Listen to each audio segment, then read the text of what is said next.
audio. So let me make sure if you can hear the audio now before I continue. I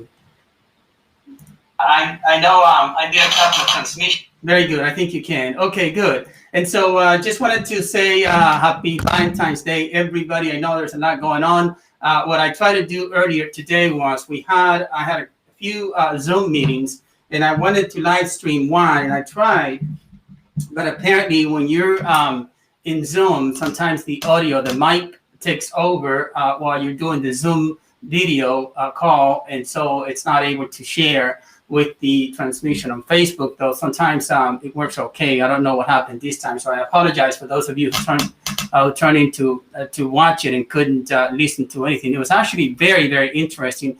It is a meeting that the Reverend Dr. Holmes, the chair of the DC Democratic State Committee Religious Caucus, puts together. I think he does it at least once a month, but he wanted to do one special for this particular day.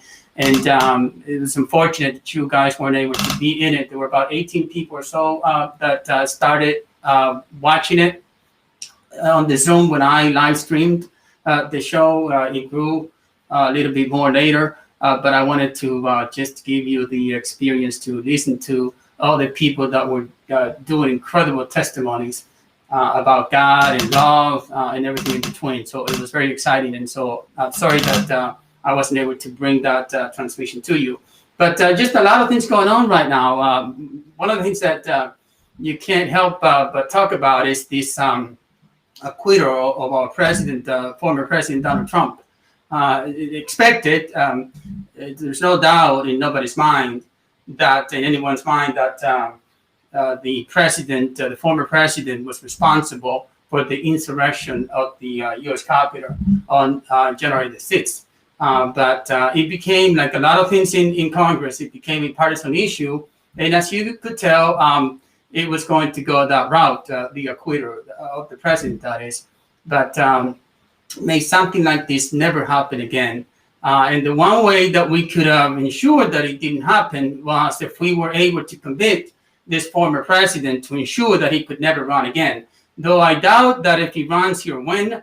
The possibility exists. And so the one way to ensure that this was not going to happen again was to ensure that he was not eligible to run anymore. Unfortunately, it was all partisan, so the Republicans, most of them, decided that they would actually embrace politics and partisan before their loyalty and their commitment to the Constitution and to their jobs and their communities. So very, very sad day. I also want to share some sad news.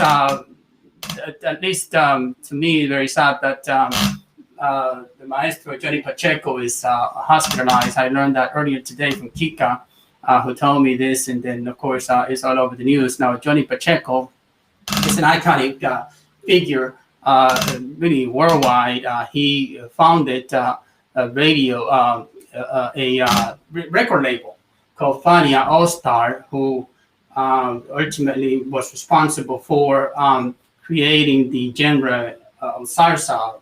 You know, a lot of people associate Celia Cruz and some of these other folks with salsa, but the man behind it all was Johnny Pacheco, and so he played with all the great and was instrumental in ensuring that we have what we have today with the salsa genre. So my thoughts and prayers are with his wife Cookie and of course all his family and Kika, who is a good friend of mine, to ensure that he leaves the hospital and goes back home. Because I know right now it's a terrible time. I was telling Kika to be visiting hospitals right now. You can't really, if you go in, you can't have anybody accompany you. I had to go and take my mother to one recently, and I had to stay outside pretty much 3 hours because you're not allowed to go in the hospital. At least that's the case here in the region, in the Washington, D.C. area. Not so clear in New Jersey, where Maestro Johnny Pacheco is. So my thoughts and prayers are with him and his family. And so just wanted to make this short. I just wanted to do this live stream. Want to apologize for the earlier transmission without sound, and to wish everybody a happy Valentine's Day. So thank you so much for watching. Let's see, I think we can end it now.